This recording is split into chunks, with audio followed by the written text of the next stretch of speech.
Hai guys, welcome to back aku channel. Assalamualaikum warahmatullahi wabarakatuh.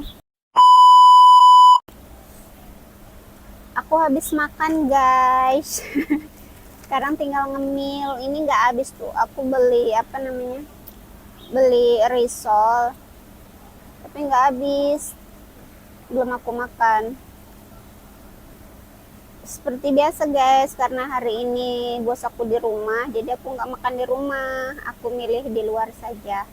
Terus tadi tuh aku beli apa namanya, mau beli nasi campur tapi nggak ada, kata ciknya adanya cuma hari Minggu doang gitu. Bismillah. Agak hari Minggu cuma hari Minggu adanya, jadi aku tadi nggak ada selera makan yang apa namanya, yang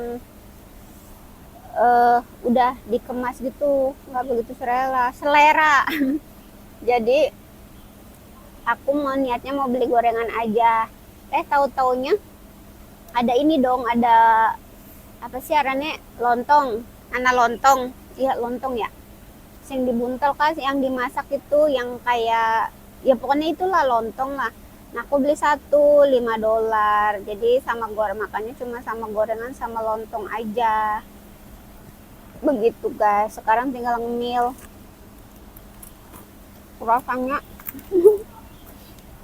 Rasanya kayak suket guys. Kalian percaya nggak sama mistis? Kayak semisalkan orang dinikahkan sama jin, orang dinikahkan sama yang namanya papan itu, papan tulis, papan nisan itu. Kalian percaya nggak sama yang gitu-gituan? Aku mau cerita sedikit. Ini aku juga percaya, antara percaya sama nggak percaya. Kejadiannya udah lama, jadi tahun berapa ya, tahun 2010 apa, kayaknya sih sekitar tahun 2010-an ya. Saat itu aku masih kerja di Taiwan. Nah selama aku kerja di Taiwan itu aku punya keluhan yang namanya sakit dada. Jadi kalau nggak salah dada sebelah kiri ya, dada sebelah kiri. Nah pokoknya setiap apa ya, ada tanggal-tanggal, maksudnya setiap waktu-waktu tertentu lah gitu, kerasa sakit banget, itu sakit. Kalau udah sakit itu, aku udah kumat itu, udah kayak orang apa ya, sakitnya itu jungkir balik itu, sampai nggak tahan banget, nggak nahan. Nah akhirnya karena aku sering kayak gitu, ngomong sama majikan aku kan, dan aku periksa, berobat di ronsen lah, takutnya ada penyakit dalam gitu. Nah saat berobat sama majikan, hasilnya bagus, nggak ada apa-apa gitu kan. Nah udah gitu ya udah. Nah habis, setelah ya, karena mau nggak mau kontrakku masih ada ya, aku masih tetap kerja di situ, cuma ya masih bertahan lah gitu di situ. Akhirnya sampai aku di tahap udah mau pulang nih, udah mau finish 3 tahun. Tadinya yang aku mau kembali ke majikan itu, jadi kalau sekarang itu kayak calling visa lah gitu, calling visa, jadi balik majikan, cuti apa gimana, cuti ya maksudnya, cuti. Terus aku balik majikan, tapi karena penyakitku yang aku rasa itu kayaknya udah nggak kuat, aku nggak sanggup gitu, takut terjadi apa-apa juga. Akhirnya aku ngomong sama majikan, aku nggak jadi balik ke sini, aku mau pulang lepas gitu. Terus kata majikan, oh ya udah nggak apa-apa gitu. Terus sama akhirnya aku pulang, nggak balik lagi majikan. Nah terus habis itu aku pulang ke Indo. Nah di Indo itu jadi semakin parah guys, penyakitku itu semakin parah banget, dan hampir apa ya namanya, kalau entah itu mati atau koma, aku nggak ngerti juga. Yang jelas pada saat aku kumat itu, karena udah nggak ketahan banget, dan akhirnya aku itu udah ini guys, udah kayak orang meninggal gitu, jadi udah ditutupin sama kain gitu, cuma segini aja, cuma tinggal mukanya aja yang belum ketutup semua, tapi udah sebadan, udah segini semua gitu, udah ditutup. Dan di apa namanya, di situ tuh pas aku sadarnya itu di sekeliling aku itu banyak orang yang pada ngaji gitu, ngaji Yasin. Nah, aku kan bengong gitu kan, loh ini kenapa gitu, ada apa gitu kan. Terus di sebelah itu kan maksudnya ada ibu aku yang apa, yang kayak ngarahin gitu buat baca istighfar, kayak nyebut nok gitu kan, kayak manggil-manggil gitu kan. Nah di situ setelah aku udah sadar, udah apa lagi seperti biasa aktivitas, maksudnya ya masih apa namanya, masih di kondisi yang kurang bagus, maksudnya nggak sehat gitu, maksudnya nggak normal banget. Jadi kayaknya tuh aku tuh bengong, kalaupun di rumah itu bengong, nggak ngapa-ngapain, nggak tahu harus ngapain, ya bengong, nggak bergaul sama orang, nggak main, nggak kemana, di rumah aja. Kalau duduk di rumah kadang-kadang kayak dulu itu masih ada almarhum bapak ya, kadang kata bapak, nok pengen dolan, beli lah dolan mah gitu, kayak gitu, dek mau main nggak gitu, kalau mau main main aja gitu. Terus aku bilang nggak mau, di rumah aja. Nah di rumah aja. Nah habis itu kan namanya orang tua kan ikhtiar ya, kesana kemari gitu, kenapa anaknya kan, anak perempuannya gitu kan, anak gadisnya. Nah habis itu berobat itu sama 4 orang, kalau ya ada ustadz, ada orang bisa lah, orang pintar gitu. Nah si 4 orang itu hasilnya sama, kalau aku ini katanya di semacam dinikahkan sama jin gitu, naudzubillah ya, sama jin gitu. Jadi aku tuh kalau pas maghrib itu nggak boleh keluar rumah gitu. Nah habis itu di suatu hari ada temennya kakak aku yang bisa, akhirnya aku dibawa berobat ke situ, kalau nggak salah itu di daerah Bogor ya. Di situ di daerah Bogor aku dibawa berobat pas malam itu. Ya mungkin kayak semacam di rukiah kayak gitu sih kayaknya sih, soalnya kan di situ seinget aku duduk di situ, cuma duduk terus ya kayak orang di rukiah kayak gitu. Terus aku di situ nangis pingsan kan, jadi nggak tahu apa yang itu, terus kata nggak tahu apa yang terjadi lah ibaratnya gitu. Nah orang abis kayak gitu kan, setelah pulang itu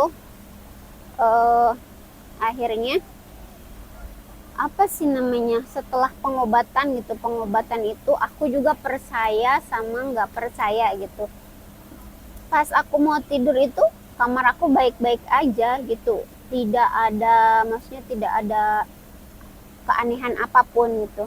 Nah setelah aku bangun tidur kan, kalau aku bangun tidur biasanya aku langsung ke kamar mandi dulu, nggak beres-beres kamar dulu gitu, baru kalau habis dari kamar mandi, habis itu baru aku beres-beres. Nah setelah aku keluar apa bangun, terus aku ke kamar mandi, dari pulangnya dari kamar mandi aku kaget dong lihat kamarku, ya Allah banyak banget itu apa yang namanya udah kayak bunga, kamar pengantin, kalian tahu kan kamar pengantin yang banyak bunga-bunga kayak gitu, hiasan bunga-bunga kayak gitu di kamarku itu. Dan itu bukan bunga guys, itu belatung. Astagfirullah, aku ngejerit, pokoknya ngejerit sekenceng-kencengnya di situ, sampai aku manggil ibu aku kan, langsung aku bilang nih, aku bilang, terus ibuku langsung lari ke situ ke kamar aku, kenapa nok, kenapa aja. Terus kata ibu, kenapa, lihat itu. Terus langsung astagfirullah, itu gerak-gerak guys, itu si belatung itu ada yang gerak ada yang enggak gitu.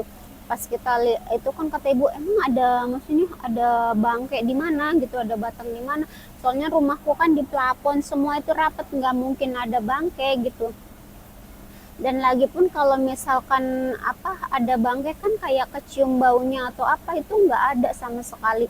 Itu tuh emang nggak tahu itu datangnya dari mana gitu kan. Tapi ya itu dia, antara percaya sama nggak percaya itu guys kayak gitu. Tapi aku sendiri gitu yang ngalamin kayak gitu, makanya aku astagfirullah, bener-bener entah itu maksudnya yang nggak paham juga, tapi ya seperti itu, emang kejadian seperti itu. Nah, terus kan kalau kata yang bisa itu aku kan setiap habis maghrib, pokoknya pas maghrib aja nggak boleh keluar rumah sama sekali, nggak boleh. Nah, emang iya guys, jadi kalau misalkan habis maghrib itu kan bawaanku pengen keluar aja gitu, kayak ya entah kayak ada yang sesuatu gitu di luar itu, kayaknya pengen keluar terus, tapi kan nggak dibolehin, dilarang-larang terus. Nah terus kalau malam itu di apa namanya, di atas plafon aku itu kayak orang berantem aja, beduk beduk beduk beduk beduk, pokoknya entah ribut entah apa di atas itu, beledak beleduk beledak beleduk suara plafon itu. Terus kan se apa selama dalam pengobatan aku itu 7 hari 7 malam itu, tiap malam itu banyak yang melekan ya, kalau orang kita itu bilang melekan, jadi anak-anak muda pada duduk pada ngopi pada apa, jadi nggak tidur di situ kakakku. Nah suka ada yang lihat katanya kayak semacam bayangan itu brrr, muter lagi brrr, muter lagi, jadi kayak semacam orang lagi cari jalan pengen masuk gitu kan. Soalnya kan waktu masa pengobatan itu kita ada barang sesuatu lah yang kita buat, kayak buat penangkalnya itu, dan itu lumayan banget guys buat bikin penangkal itu. Tapi semuanya juga wallahu alam ya, kita nggak tahu apa namanya,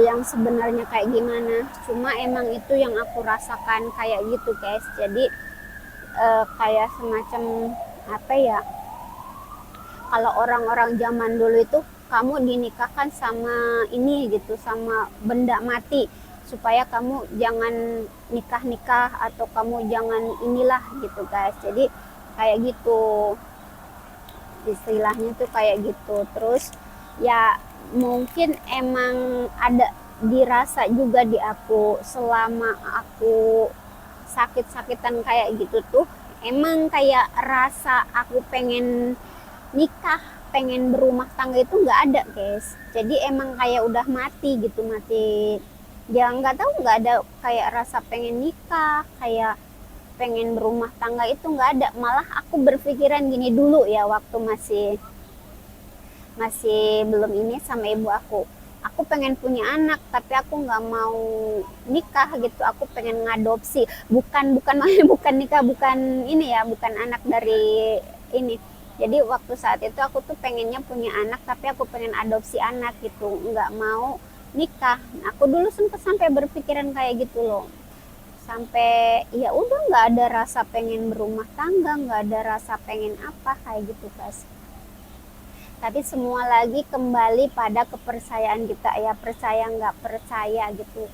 Aku aja sendiri yang ngalamin, percaya nggak, aku aja sendiri yang ngalamin itu percaya nggak percaya kayak gitu guys, soal kayak gitu, soal mistis. Tapi kalau nggak percaya juga aku kejadian sama diri aku sendiri. Jadi semua lagi kembali pada diri kita masing-masing, percaya apa enggak cerita ini, tapi itu real cerita aku. Oke guys, terima kasih yang udah nonton video aku, yang udah subscribe, yang belum subscribe jangan lupa di subscribe. Semoga channel aku bisa lebih bagus lagi nanti ke depannya ya. Kalau udah di Indo mungkin akan ada apa namanya, bikin konten-konten yang lebih menarik lagi mungkin ya. Sekarang ala kadarnya aja guys, beginilah ya, nggak apa-apa. Terima kasih, sukses selalu buat kalian, berkah, dan jangan lupa jaga kesehatan dan tetap jaga diri ya. Thank you for watching, bye bye, assalamualaikum.